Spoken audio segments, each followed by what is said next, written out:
Is 1 horsepower per cubic inch enough? No.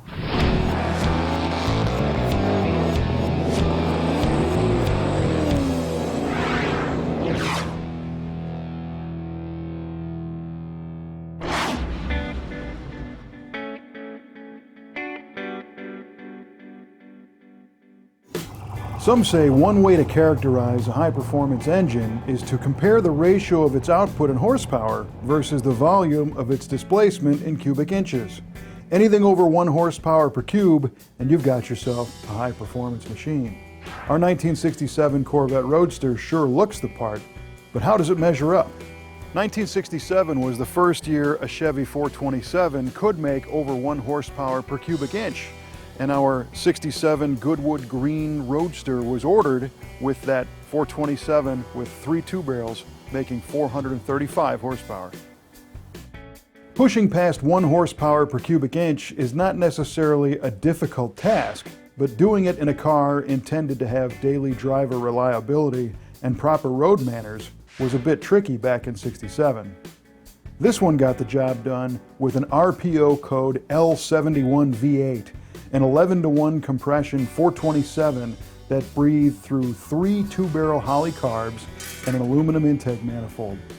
A forged crank, rods, and pistons did the spinning deep down in the block, and the cam was a solid mechanical piece, allowing this machine to produce 435 horsepower at 5,800 RPM and 460 foot-pounds at 4 grand. A close ratio Muncie 4-speed with a high grip clutch is ready to take the abuse and send it back to the Corvette's independent rear suspension, which is loaded with a 355 gear. A 370 or 411 ratio was optional.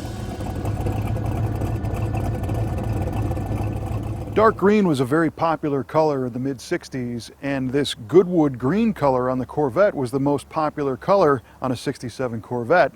They made just over 4,000 in this color.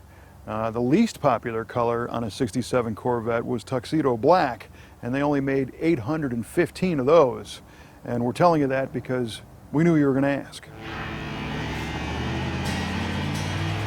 Goodwood Green is named for the famous Goodwood Hill Climb, a racing event first hosted in 1936 by Freddie March, the 9th Duke of Richmond in the south of England.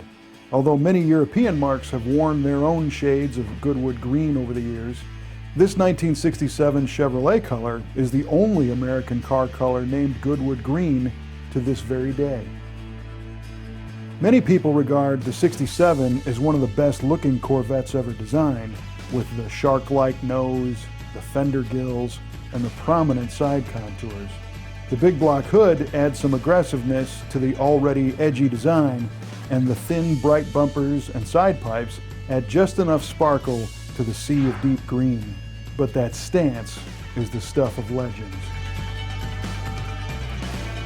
The Corvette's cockpit isn't as tight as you might expect, and proudly displays a 160 mile/hour speedo and 7,000 RPM tack.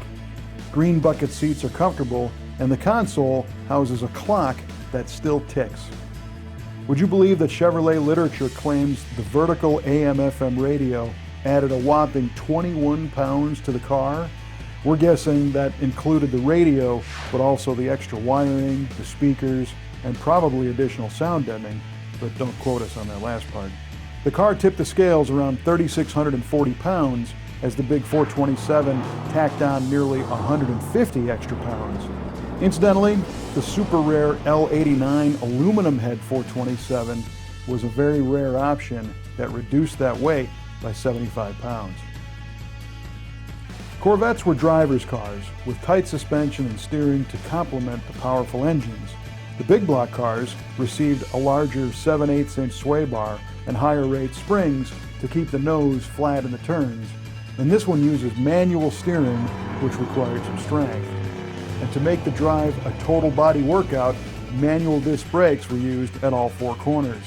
15x6" wheels wearing 7.75 redline tires are easy to break loose.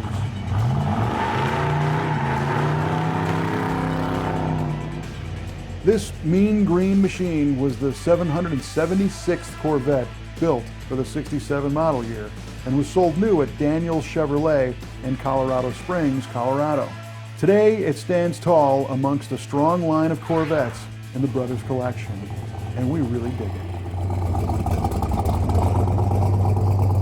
There was only one engine that was badder than the 427 435 horse in '67, and that is the mythical L88 427. And you can see a video on one of those cars from the brothers' collection on our website at MuscleCarOfTheWeek.com. Close.